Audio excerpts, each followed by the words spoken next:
నమస్తే చేతన్ గారు. నమస్తే మేడం. చేతన్ గారు, వెయిట్ లాస్‌కి మనం డిఫరెంట్ మెథడ్స్‌ని ఫాలో అవుతూ ఉంటాం కదండీ! జిమ్స్ చేస్తాం, యోగాకి వెళ్తాం, ఎక్సర్సైజ్ చేస్తాం, ఫుడ్ తగ్గించేస్తాం. కానీ నిజంగా వెయిట్ లాస్ అవ్వాలంటే ఏది ప్రాపర్‌గా చేయాలి? దేన్ని కన్సిడర్ చేయాలి? ఇప్పుడు వెయిట్ లాస్ అని మీరు అన్నారు గదా! మనం ఎప్పుడు వెయిట్ లాస్ అవుదాం అనుకుంటాం? ఎక్సెస్ ఉన్నప్పుడు. ఎక్సెస్ ఉన్నప్పుడు. ఒక దాంట్లో చూసుకుంటే మనం అందరం ఎక్సెసే. ఆ! కానీ ఆ ఆలోచన ఎప్పుడొస్తది తెలుసా మీకు? ఆ! మనం మన ఫ్యామిలీ ఫంక్షన్‌లకు పోతాం గదా! ఏంది నువ్వు ఇంత లావయిపోయినావు అనేసి మన చుట్టాలంటారు చూడండి. అప్పుడొస్తది. అప్పుడు వస్తది. ఆ! మళ్ళీ దాని తర్వాత మన బట్టలు ఎప్పుడైతే మనకు ఏదైతే మనకు కొన్ని ప్యాంట్లు చాలా ఇష్టం ఉంటాయి. కొన్ని షర్ట్‌లు అవి ఎన్ని ఏండ్లైనా మనం ఏస్తూనే ఉంటాం అవి. అవి చిన్నగా అయిపోవడం స్టార్ట్ అయితాయి కదా! అరే! ఏంది నా వెయిట్ పెరుగుతుందా అనేసి. కానీ 100 మందిలో ఒక్క మనిషికొస్తది ఆలోచన ఏందంటే, అరే! నేను బరువు పెరుగుతున్నా. ఈ బరువు వల్ల నా హెల్త్‌కి ప్రాబ్లమ్ అయితదనేసి. హ్మ్. మనం హెల్త్ పరంగా ఆలోచించాం వెయిట్ లాస్ గురించి. అరే! వెయిట్ లాస్ అవ్వాలి ఎందుకంటే నా ఫోటోలు సరిగ్గా వస్తలేవు ఇన్‌స్టాగ్రామ్‌లో వేసుకోవడానికి. ఇట్లా సైడ్ యాంగిల్ తీసుకొనేస్తాం. అవునా కాదా? అయితే ఏందంటే మనం ఎప్పుడు వరకు అయితే హెల్త్ గురించి ఆలోచించామో, అప్పుడు వరకు మనం వెయిట్ లాస్ గురించి ఆలోచించం. ఓకే. మాక్సిమం. ఇప్పుడు చాలా మందికి బరువు పెరుగుతుంది కదా! అది మల్టిపుల్ రీజన్స్ వల్ల పెరుగుతుంది. హుహు. ఇప్పుడు కొందరు మన దగ్గర ట్రీట్మెంట్‌కొస్తారు. నేను ఇంతే తింటున్నాను. అయినా నాకు బరువు తగ్గట్లేదు. అవునండి. నేను వాకింగ్ చేస్తున్నాను. నాకైనా బరువు తగ్గట్లేదు. హ్మ్. కొందరు ఏం చేస్తారు? నేను ఆ కంపెనీది ఏదో ప్రొడక్ట్స్ తీసుకున్నాను. నెలకు 15,000 కడుతున్నాను. అయినా నాకు వెయిట్ లాస్ అయితలేదు. కానీ ఎవ్వరు ఇట్లా ఆలోచించరు. అరే! నాకు వెయిట్ లాస్ అయితలేదు గదా! ఎందుకు అయితలేదు? ఏమైనా అండర్‌లయింగ్ ప్రాబ్లమ్ ఉందా నాకు అనేసి. చాలా తక్కువ మంది కన్సల్టేషన్ స్టార్ట్ చేస్తారు డాక్టర్స్ దగ్గర వెయిట్ లాస్ కోసం. హ్మ్. మళ్ళా మన దగ్గరొస్తే మనం అన్ని పరీక్షలు చేపిస్తాం గదా! అప్పుడు థైరాయిడ్ బయట పడతది, బీపీ బయట పడతది, పీసీఓడీ బయట పడతది. కానీ ఎవరికీ హార్మోనల్ ఇంబాలెన్స్ అనేసి మైండ్‌లో ఉంటది. అరే! హార్మోనల్ ఇంబాలెన్స్ అయితుంది అనేసి వెయిట్ లాస్ అయితలేదు అనేసి. మన బాడీలో వందల హార్మోన్‌లుంటాయి. హ్మ్. ఏ హార్మోన్ వల్ల మనకు వెయిట్ తగ్గట్లేదు అది మనం అర్థం చేసుకోవాలి ఫస్ట్. యెస్. ఇప్పుడు హైపోథైరాయిడిజం ఉంది. హైపోథైరాయిడ్ ఉంది పేషెంట్‌కి. పేషెంట్ ఎంత డైట్ చేసినా బరువు తగ్గరు. అయితే దాని ప్రకారం మనం డైట్ ప్లాన్ చేసి పేషెంట్‌కి చెప్తాము. హ్మ్.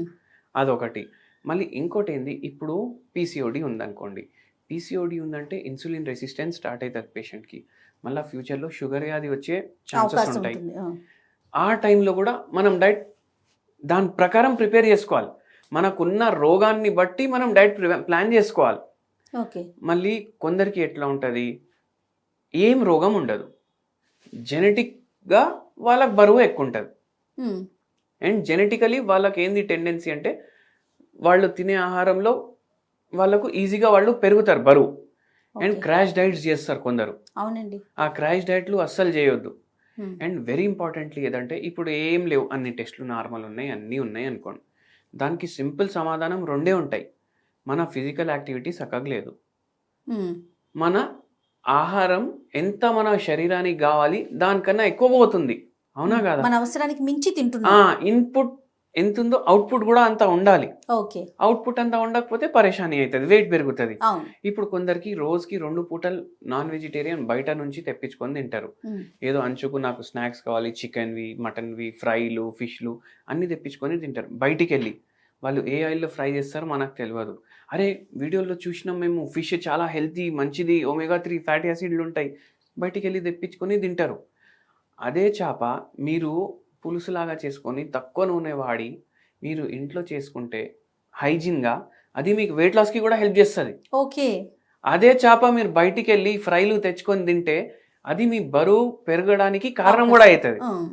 అవునా కాదా? అవునండి. సో, అది మనం అర్థం చేసుకోము. హ్మ్. ఇప్పుడు మనం కామన్ సెన్స్ తోటి ఇప్పుడు మనం ఇన్ని వీడియోలు చూస్తాం యూట్యూబ్ మీద వెయిట్ లాస్ గురించి, దాని గురించి, దీని గురించి.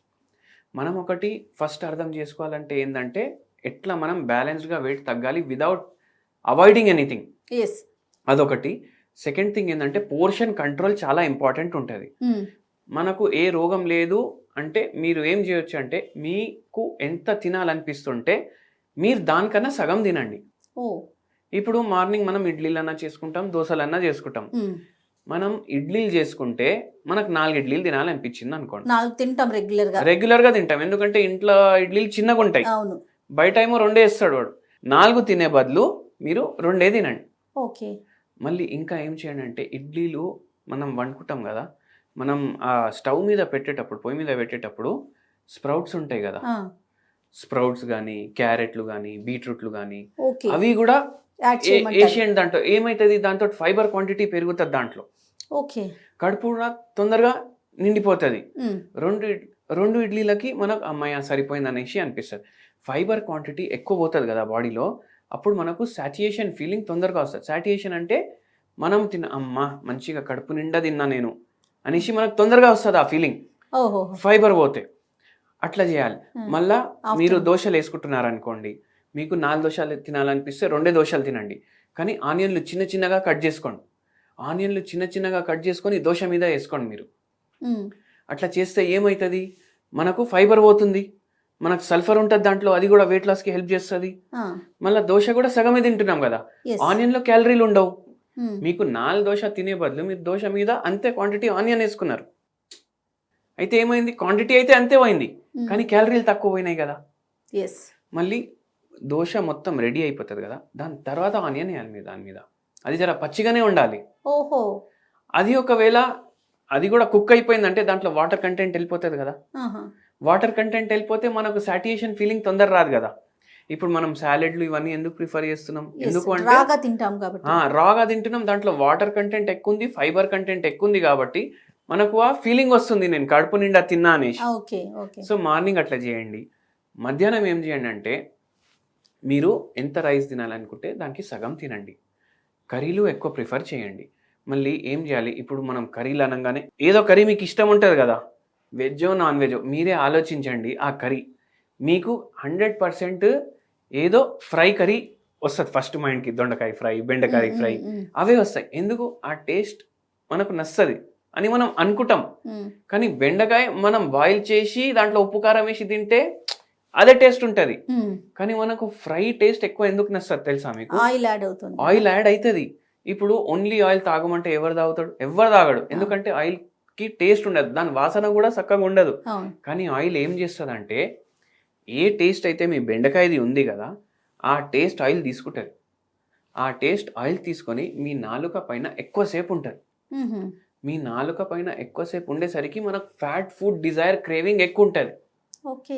ఇప్పుడు మనం ఫుల్ పని చేస్తున్నాం, ఇప్పుడు మీరు అన్నారు నిన్న ఫుల్ డే చాలా బిజీ ఉండే మాకు అనేసి. అవును. అవునండి. అయితే అటువంటి టైంలో మీరు డైలీ ఎంత తింటారు, దానికన్నా జర ఎక్కువ తిన్నా మీకు ఆకలి తొందరగా అవుతుంది. ఎందుకంటే మీ బాడీ చాలా వర్క్ చేసింది, ఆ! కానీ సిట్టింగ్ జాబే కదా, కానీ మైండ్ ఏమైంది, డల్ అయిపోయింది. ఆ! అయితే మనకు డిజైర్లు ఎట్లయితాయి, అరే పేస్ట్రీలు తినాలి, పచ్చడి తినాలి, ఎందుకంటే పచ్చడిలో ఆయిల్ ఎక్కువ ఉంటుంది కదా, పులిహోర తినాలి, మళ్ళీ దాని తర్వాత బిర్యానీ తినాలి, ఇవి ఎక్కువ వస్తాయి. సో మనం ఏం చేయాలంటే, ఎప్పుడైనా లంచ్ తిన్నప్పుడు సాలెడ్లు కూడా ఇంక్లూడ్ చేయాలి లంచ్లో, అండ్ ఫ్రైడ్ ఫుడ్ ఇంక్లూడ్ చేయొద్దు. ఫ్రైడ్ ఫుడ్ ఇప్పుడు ఇన్ని చిప్స్, ఫ్రైమ్స్ అవి ఇవి వేసుకుంటాం సాంబార్తో కలుపుకొని తినడానికి, అవి కూడా వేసుకోవద్దు, అవాయిడ్ చేయాలి. అండ్ కర్రీ క్వాంటిటీ ఎక్కువ తీసుకోవాలి, ఏదైతే ఫ్రైడ్ ఉండవు. అయితే ఏమవుతుంది, మనకు కడుపు నిండా తినే ఫీలింగ్ వస్తుంది అక్కడ. మళ్ళీ నైట్ ఏం చేయాలి, ఐదర్ మిలెట్స్ ఆర్ ఫ్రూట్స్ మన డైట్లో ఇంక్లూడ్ చేసుకోవాలి. అండ్ వెరీ ఇంపార్టెంట్, కొన్ని ఇంగ్రీడియంట్లు ఉంటాయి, అవి ఎట్లా ఇంక్లూడ్ చేసుకోవాలంటే డైట్లో ప్రతి దాంట్లో ఇంక్లూడ్ చేసుకోవాలి. ఒకటి ఉల్లిగడ్డలు, ఓకే, ఎల్లిపాయలు, జీలకర్ర కూడా, జీలకర్ర, ఇవి రెగ్యులర్లీ మీ డైట్లో ఇంక్లూడ్ చేసుకోవాలి. ఇప్పుడు కొందరు ఉల్లిగడ్డలు ఎల్లిపాయలు తినరు. అవును. కానీ ఉల్లిగడ్డలు ఎల్లిపాయలు మనం రెగ్యులర్లీ మన డైట్లో, అది ఒక దాంట్లో చూసుకుంటే అమృతం లాంటిది. మీకు తెలుసా ఎందుకు తినరు కొందరు, క్షీరసాగర మదనం అయింది కదా. అవునండి. అది ఏమైందంటే అప్పుడు 2 అసురులు, ఒక అసురు ఏం చేసిండంటే, వాళ్ళు అమృతం, రాక్షసులు అసురులు అంటారు. ఇప్పుడు వాళ్ళు అమృతం తాగేసిండ్రు, రావు కేతు అంటారు వాళ్ళని. అవును. అయితే దేవుడు ఏం చేసిండు, వాళ్ళ శిరస్సుని ఖండించారు. అయితే వాళ్ళు అప్పుడు అమృతం తాగిండ్రు అప్పటికి. అయితే ఇక్కడ మెడలో ఏదైతే అమృతం ఉండిపోయింది కదా, అది భూమి మీద పడ్డది. అది భూమి మీద పడి మనకు ఉల్లిగడ్డ, ఎల్లిపాయ, వెల్లుల్లిపాయ, ఉల్లిపాయ అట్లా వచ్చినాయి మనకు. ఓ, అయితే అమృతం కూడా కలిపి ఉంది కదా దాంట్లో, అది పడడం వల్ల అది ఎన్నో రోగాలకు మనకు హెల్ప్ చేస్తుంది అనమాట. అండ్ వెయిట్ లాస్కి కూడా హెల్ప్ చేస్తుంది. ఓకే. ఎందుకంటే దీంట్లో డైజెస్టివ్ ఏదైతే ఎంజైమ్స్ ఉండాలి న్యాచురల్, అది దాన్ని ప్రమోట్ చేస్తుంది కరెక్ట్గా సెక్రెట్ అవ్వడానికి. ఓకే. ఇప్పుడు చాలా మందికి డైజెస్టివ్ ఎంజైమ్స్ సరిగా సెక్రెట్ అవ్వవు. డైజెస్టివ్ ఎంజైమ్స్ కూడా సరిగా సెక్రెట్ అవ్వకపోతే ఏమవుతుంది, వెయిట్ గెయిన్ అవుతాం. అవును. సో దానికి హెల్ప్ చేస్తుంది, మెటబాలిజం పెంచడానికి హెల్ప్ చేస్తుంది. మళ్ళీ జీలకర్ర ఏదైతే ఉంటుంది కదా, జీలకర్ర కూడా మనకు డైజెషన్కి హెల్ప్ చేస్తుంది, వెయిట్ లాస్కి హెల్ప్ చేస్తుంది, షుగర్ వ్యాధి పేషెంట్లకు హెల్ప్ చేస్తుంది. ఓకే. మీరు ఏం చేయండి అంటే, ఎల్లిపాయ ఉంటుంది కదా, ఎల్లిపాయ ఒకటి దంచుకోండి, వెల్లుల్లిపాయ ఒకటి దంచుకోండి, దాంట్లో మీరు జీలకర్ర వేయండి, అది కూడా దంచుకోండి, ల్యూక్వామ్ వాటర్లో మీరు ఇది వేయండి, కొద్దిసేపు వదిలేసేయండి, ఇది బ్లెండ్ అయిపోతుంది మొత్తం. ఇది మళ్ళీ ఫిల్టర్ చేసుకోండి, ఇది ఫిల్టర్ చేసుకొని మీరు డైలీ ఒక పూట తీసుకోండి. ఇది మీకు వెయిట్ లాస్లో హెల్ప్ చేస్తుంది, ఎందుకంటే బాడీ మెటబాలిజం కూడా పెరుగుతుంది, మీకు ఒక ఫీలింగ్ ఆఫ్ యాక్టివ్నెస్ కూడా ఇస్తుంది. ఓకే. రెండు పచ్చివేనండి? పచ్చివే. మళ్ళీ సరే ఇది మీకు అంతా నచ్చలేదు అనుకోండి, జీలకర్ర ఒక 30 గ్రాములు, వెల్లుల్లిపాయలు ఒక 5-6, కొంచెం ఒక 2 ఉల్లిగడ్డలు, ఓకే, మీరు ఇవి 3 గ్రైండ్ చేసుకోండి. ఇవి 3 గ్రైండ్ చేసుకొని దీంట్లో కొంచెం మీరు మిరియాల పౌడర్ వేయండి, కొద్దిగా మీరు ఉప్పు వేయండి, ఇది చట్నీ లాగా తయారైపోతుంది. ఇది మీరు డైలీ ఒక టైం, నేను మిల్లెట్ తిన్నమని చెప్పినా కదా, మీరు జొన్న రొట్టె కానీ మీకు రాగులతోటి దోశలు ఇష్టం ఉంటే అవి లిమిటెడ్ క్వాంటిటీ, దాంతో ఇది తిని చూడండి మీరు. నేను వారానికి ఒకసారి తీసుకుంటా, చాలా టేస్టీ ఉంటుంది. అయితే ఇది కూడా మనకు హెల్ప్ చేస్తుంది, ఎందుకంటే యాంటీ ఆక్సిడెంట్స్ ఉంటాయి, ఈ 3 ఇంగ్రీడియంట్స్లో యాంటీ ఆక్సిడెంట్స్ ఉంటాయి, అండ్ స్పెషల్లీ ఆనియన్లో సల్ఫర్ ఉంటుంది, అండ్ ఈ ఇంగ్రీడియంట్స్ మనకు వెయిట్ లాస్లో చాలా ఉపయోగపడతాయి.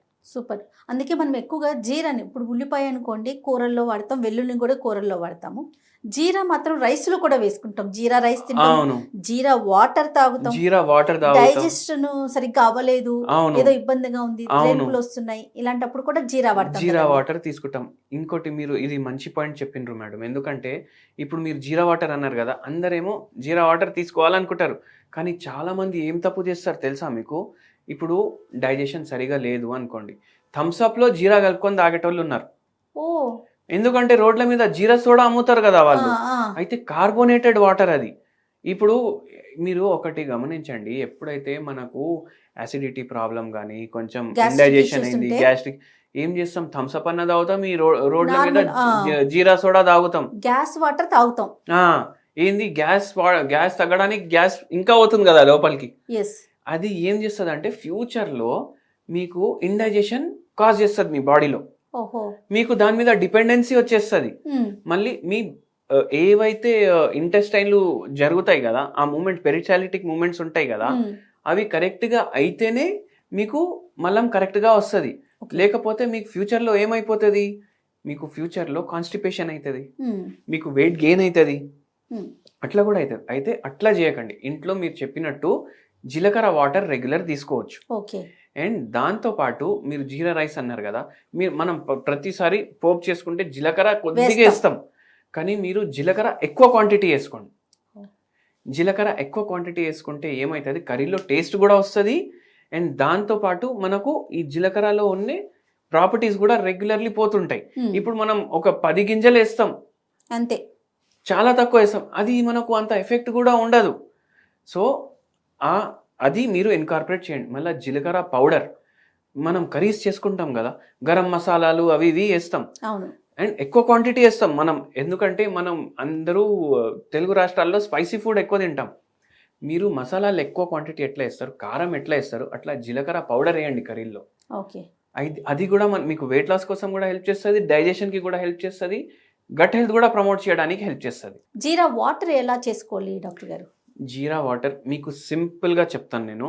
డైలీ మార్నింగ్ మీకు ఒకవేళ వెయిట్ లాస్కి మీరు ఇది వాడుకోవచ్చు. మీకు గట్ హెల్త్ ప్రాబ్లమ్స్ ఉన్న పైల్స్, ఫిషులా దానికి కూడా పనిచేస్తుంది. ఏం చేయాలంటే మీరు ల్యూక్వామ్ వాటర్ తీసుకోవాలి. ఫస్ట్ వాటర్ని బాయిల్ చేసుకోండి, దాని తర్వాత మీరు ఒకటి గుర్తుపెట్టుకోండి, జీరా పౌడర్ మీకు బయట కూడా దొరుకుతుంది, కానీ అది మొత్తం జీరా పౌడరా కాదా మనకు తెలియదు, ఉండొచ్చు ఉండకపోవచ్చు. మీరు జీలకర్ర ఇంట్లో గ్రైండర్లో గ్రైండ్ చేసుకోండి, అండ్ మీరు నార్మల్ జీరా కాకుండా షాహీ జీరా ప్రిఫర్ చేయండి. ఇప్పుడు షాహీ జీరా అంటే జర నల్లగా ఉంటుంది, బిర్యానీలు చేసేటప్పుడు అట్లా దాంట్లో వాడతాం మనం. ఓకే. సో షాయి జీరా ప్రిఫర్ చేయండి. అది మీరు గ్రైండ్ చేసుకొని పెట్టుకోండి. డైలీ మార్నింగ్ వాటర్ బాయిల్ చేసి దాంట్లో 1 స్పూన్ జీలకర్ర పౌడర్ ఇది వేయండి. దాంట్లో నిమ్మకాయ రసం వేయండి. ఇది మీరు ఫిల్టర్ చేసుకోండి. మీరు అందరు కావాలంటే గూగుల్ కూడా చేసి చూడొచ్చు. జీరా టీ అని గూగుల్ చేయండి. జీరా టీ అని మీరు గూగుల్ చేస్తే మీకు టీలు వస్తాయి. ఎస్. వేరే దేశాల్లో కూడా వాడుతున్నారు. Rich in antioxidants, helps in weight loss, helps in hair fall reduction, sleep ప్రాబ్లమ్స్కి మనకు హెల్ప్ చేస్తుంది. ఇది డైలీ మార్నింగ్ ఒకసారి తీసుకోండి. ఈ జీరా టీ నేను అన్నాను కదా, ఇది జీరా లెమనేడ్ అంటారు కొందరు, ఓకే. జీరా టీ అంటారు కొందరు. ఇది డైలీ ఒకసారి మీరు కన్జ్యూమ్ చేయండి. మీకు వెయిట్ లాస్ కోసం హెల్ప్ చేస్తుంది అనమాట. మళ్ళీ దానిపైన ఇప్పుడు ఇది చేసుకున్నారు అనుకోండి, మీరు హోమియోపతి కూడా వాడాలనుకుంటే మీకు ఫైటోలెక్క అనేసి ఒక హోమియోపతి మెడిసిన్ ఉంటుంది. అది 0/9 పొటెన్సీలో తీసుకోవాలి. ఇవి 4 గోళీలు ఈ జీరా టీలో వేసుకోండి. ఓ. జీరా వాటర్ కానీ జీరా టీ కానీ దాంట్లో వేసుకొని కలుపుకొని అది తాగండి. మీకు మెటబాలిజం కూడా కొద్దిగా ఫాస్ట్ చేయడానికి Improve హెల్ప్ అవుతుంది. చేస్తుంది. సో మన వంటింట్లో దొరికే జీరాతో ఇన్ని ఆరోగ్య ప్రయోజనాలు. అవునండి. డెఫినెట్ గా అంటే పెద్ద చిన్న ప్రతి ఒక్కరు కూడా వాడుకోవచ్చు. దీంట్లో ఏమి ఏజ్ ఫ్యాక్టర్ కానీ అట్లా ఏమీ లేదు. పిల్లలు జనరల్లీ బక్కగానే ఉంటారు, సో వాళ్ళు అక్కర్లేదు. మనం Yes, yes. ఎప్పుడైతే కొద్దిగా 20s లో వస్తాం కదా, అప్పుడు మనం వెయిట్ పెరగడం స్టార్ట్ అవుతుంది. అప్పటి నుంచి అవేర్నెస్ తెచ్చుకోవాలి. Right. Thank you so much doctor గారు. నమస్తే. నమస్తే అండి.